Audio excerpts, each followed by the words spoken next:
Well, ladies and gentlemen, welcome into a way too early preview of the 2028 election. I'm just going to be filling out a map here for fun. Probably the only one I'll do unless people want me to do different matchups. If you've got a matchup for 2028 you want me to do, I can do a prediction on it.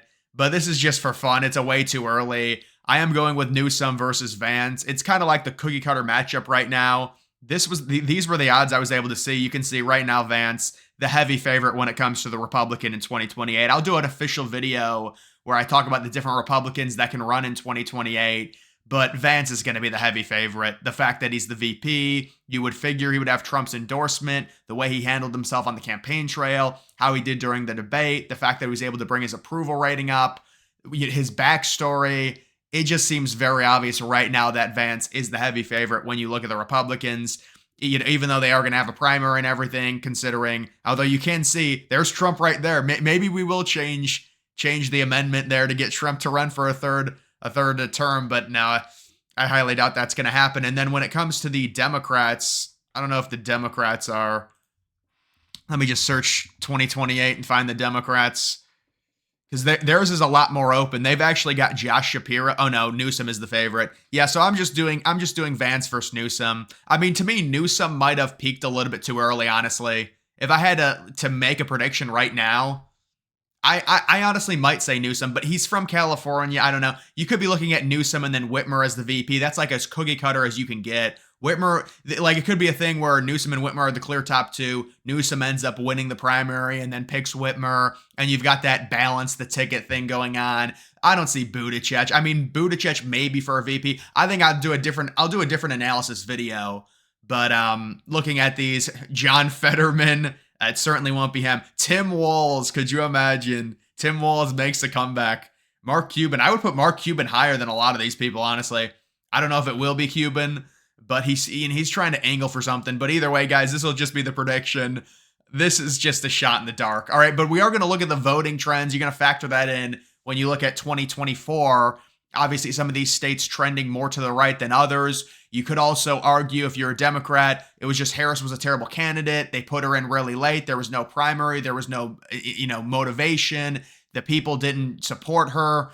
She was just installed. So if you're a liberal, you could argue that. But when it comes to Newsom, obviously these states out west, they would all go to him. When you look at Washington and Oregon, we'll see what the reporting numbers are, but those two states really did not move right at all. Every other state outside of like Washington and Oregon, it feels like moved to the right. California did move to the right, but the numbers have not officially been reported there. But it is Newsom's home state, so he'd win California, obviously. Also, you got the Democrats taking Hawaii, J.D. Vance taking all of these states. I don't even have to explain them. Nevada, I guess we'll come back to the swing states. I'll give my prediction on what the swing states will be in 2028. Colorado will not be a swing state based off of the migration there, the population, things like that. When you take a look at Nebraska, maybe they will change Nebraska to just being 5 electoral votes. Maybe they'll change both Nebraska and Maine. Maine becomes just 4 electoral votes, winner take all. Nebraska just becomes 5 electoral votes, winner take all. But that second district in Nebraska, I do think it is trending left. So even with Newsom, I think Newsom would win it pretty handily. That's the Omaha area. You're talking about Vance winning Kansas, Oklahoma, Texas, New Mexico. You could argue might be a swing state. I think Vance pretty easily would win Arizona. You're talking about like a 5, like right now the margin is in Arizona is 5 or 6. And you'd probably go into 2028 right now classifying it as a swing state, but it'd be a Republican lean. I mean, you win a state by 5 or 6, it's going to be a Republican lean. Obviously, Alaska would go to Republicans. Minnesota, I don't know, man. You could argue that Minnesota could be a swing state. I would give it to the Democrats right now. It was a 5-point victory, but you could argue it. Iowa, we know that. Missouri, Arkansas, Louisiana, Mississippi, Alabama, Tennessee, Kentucky, Indiana. We're going to leave the Rust Belt outside of Ohio, because Ohio is another thing. Vance's home state. Trump won it by 11.5 after winning it by 8. I mean, it's crazy that Trump's actually won 3 times. Trump won it by 8 points in 2016, 8 points in 2020, and then 11 points in 2024. West Virginia, we will leave Virginia alone, but West Virginia obviously going to the right. North Carolina is one you can argue about. South Carolina is a Republican state. Florida is a clear Republican state, possibly by double digits again in 2028 based on how things are shifting. Illinois, I don't think I could do it, man. I really don't. You can lighten up Illinois a bit because it was an 8-point margin. But you also have to think, I mean, if you're the Republicans, if you could get the Democrats to invest resources into Illinois, that would be a win. Because that's another thing you're seeing with some of these states, and this is just a way too early prediction. Who knows what happens? Maybe the Democrats regain momentum in the midterms and stuff like that. But you've got an 8-point margin in Illinois, man. That's something to watch, honestly. You know, you take it from like 16, 17 to 8, whatever it is. They might have to invest some money in Illinois, defending Illinois. They might have to defend a New York. I think New York was a 12.5-point margin. They're definitely, I would be shocked if Vance was able to take New York in 2028. It'd just be too big of a shift. But New York is another one we'll have to see when it comes to that. Virginia is a state. Do I give Virginia to Vance? Now, to me, Virginia was a little bit of a letdown in 2024. There was this hype, there was potential, but it was 5.5 points. With someone like Vance, I could see Vance winning Virginia with the Youngkin factor and everything like that. It wouldn't totally shock me. So I would give Virginia to Vance. On the other hand, it does feel like, and I don't know if I would do this, but it does feel like Georgia, especially some of the suburbs surrounding Atlanta, are trending left. And we saw, while Trump was able to hike up his margins in Arizona, it just didn't happen in Georgia. But I would still give Vance Georgia, honestly. I think it'd be very close, but I'd still give Vance Georgia at this point. Again, this is way too early. It is what it is. North Carolina, you could argue North Carolina, because of the demographics, because of the migration into the state from New York, is trending to the left. So you could argue maybe North Carolina and Virginia flip in 2028. I feel like Vance would appeal to more people in Virginia. He's more of that Youngkin mold. It's like he's MAGA, but he makes it digestible. Trump's a little bit more aggressive with it, which a lot of us like, and that could be a problem for Vance. I'm sure Trump, as long as he's fine, as long as he's still in good shape to campaign, he would campaign for Vance if that's what he wanted. Of course, we could get a real interesting thing with Trump if he wants his son, which would be a total mess. But imagine that, because there would be people that automatically vote for Don Jr. if Trump endorses him. That would be a complete... We don't think that's going to happen, but it's something to watch. But I could see these two states shifting, honestly, with North Carolina and Virginia, if it's a Vance-Newsom matchup. Newsom, to me, he would have more appeal than Harris, but not by much, especially in the Rust Belt. From California. I mean, if he picks Whitmer, you're talking about, that's a decent ticket. You're talking about, well, you get Whitmer. We know there'd be a slight advantage there in Michigan. So you could be arguing something like that. But I think Vance for sure would take a Pennsylvania. It'd be close. He would take a Wisconsin. When you look at New Mexico, I think Newsom probably holds New Mexico, but it's within, it's a close margin. Nevada, I think Vance would take. To me, it seems like Nevada and Arizona are trending to the right. Now, you could argue it's an aberration because of how bad of a candidate Harris was and just the situation. But when you're talking about, I was surprised Nevada was a 3.5-point win. Now, it could swing back. We don't know. 3.5 is not crazy. Arizona, I'm a little bit more confident in being a Republican state in 2028. Nevada, on the other hand, we'll have to see. But at this point, listen, if Newsom chooses Whitmer, I would go ahead and throw the Democrats a bone and give them Michigan in this scenario. I would. They would get Michigan. New Hampshire, I think New Hampshire is like a 60-40 Dem lean. So I would say slight. I mean, it was a 3.5-point margin. Vermont, obviously. Connecticut. New Jersey is where it gets interesting. So New Jersey was, what did it close? 5.1 points? It might have even been like 5 points on the nose. Very, very close state. Very close. Democrats possibly could have to spend resources defending New Jersey, which would be absolutely amazing for Republicans. I am going to listen, I don't know if I could I'm not sure if I could give Vance New Jersey right now. I don't think I could, honestly.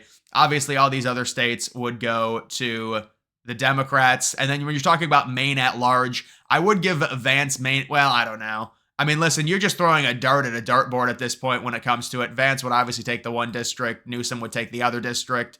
And it'd be something like that. I mean, this is kind of a weird map, 294 to 244. You could argue Vance is even a better candidate, but I think Newsom is way better than Harris. And especially with Whitmer, it would be hard for Vance to win a Michigan. But I think it wouldn't be easy, but I do have confidence Vance would win a Pennsylvania and a Wisconsin in this matchup, because Newsom, even with a Whitmer, you're not relating to the Rust Belt. It's very similar to Kamala Harris being from California. And Arizona, I think, is a solid state. Georgia, North Carolina could be states where you're like, eh. The problem is we didn't see the shifts in Georgia or North Carolina. If you get a shift in Texas and Florida and Ohio, you would hope that Georgia would be a 4 or 5 point win. We saw it in Arizona, as long as that vote continues to come in. We saw a solid win in Pennsylvania. A 2 point win in Pennsylvania is solid, or like a 1.9 point win, whatever it was in Pennsylvania is solid. The Rust Belt is just so close, especially at Wisconsin and Michigan. It's just if Newsom chooses Whitmer, I could see a Michigan victory for Newsom. And then when it comes to some of these other states like a New Jersey, who knows? Really, who knows? It's hard to say right now because the Democrats, I will say this. I've been told the GOP in New Jersey is horrible. So the fact that Trump was able to get it within 5 with terrible support in New Jersey, I mean, you could be looking at Vance winning a New Jersey very, very slightly. I mean, it's within the realm of possibility. Now, you could also have Vance winning a North Carolina. I think North Carolina and Virginia are going to be very, very close if it was a Vance versus a Newsom matchup. But the map is changing a little bit. Whether or not you want to classify New Mexico now as a swing state, I would still say lean Democrat. To me, the swing states are Nevada, going into 2028 right now, Nevada, Arizona, Georgia, North Carolina, the 3 Rust Belts. New Hampshire gets thrown in there because it's a 3-point margin. And then you could also potentially throw in New Jersey, but the liberal talking point would be, oh, we wasted no resources there. Harris was a horrible candidate. We're going to win it. There's more liberals there. It was just a bad year in terms of turnout. Although I don't know. I'd have to look at the turnout in New Jersey to see. I know there was really good turnout in New Jersey, like abnormally good turnout for a non-swing state in 2020. But listen, I would give Vance certainly the edge over a Newsom right now. It's really, really early. Obviously, when it comes to something like this, we'll have to see with Trump how he does.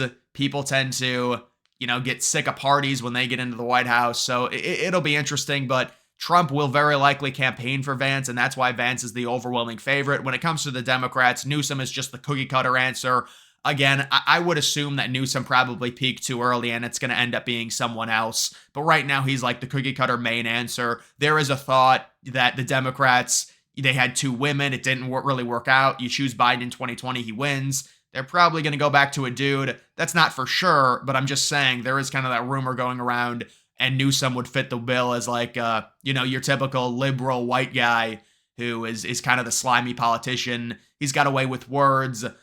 You could also argue instead of Vance, would it be maybe a DeSantis? It would just be surprising if it would be anyone else other than Vance based on his career trajectory right now, being someone young, having the Trump endorsement. You would think he's the VP. He helped Trump win. He became more likable as the campaign went on. That's why it would be a Vance. But right now, I just filled out this electoral map for fun. Who knows? You could be looking at a New Jersey being a swing state. The thing with that Trump's done is he's taken out Texas.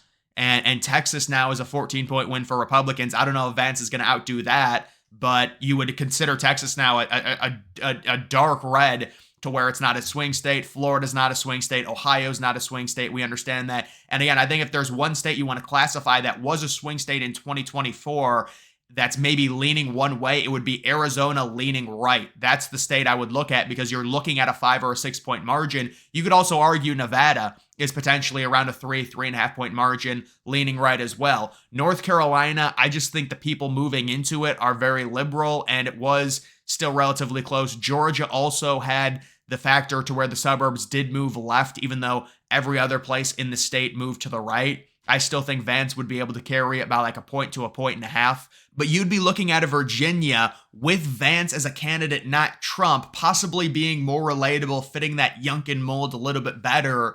And then maybe North Carolina because of the migration from a New York. And you could lighten New York up a little bit, although I don't know. What is the margin going to be in New York, really? If it's 12, liberals will argue, well, that was because Harris was a horrible candidate and it's going to go back up. I don't know. It's hard to say. Is that a trend or is that just a 1 year thing? Because New York, it's been traditionally like a 25 point Democrat win. But you could also argue maybe a Minnesota, because Minnesota was technically closer than a Virginia. You could argue a New Hampshire for Vance. That's probably going to be, again, a swing state going in. You could be looking at the new swing states being potentially Virginia, New Hampshire, New Jersey, and Arizona. Maybe if we get polling, becomes more conservative to where it's not really a swing state.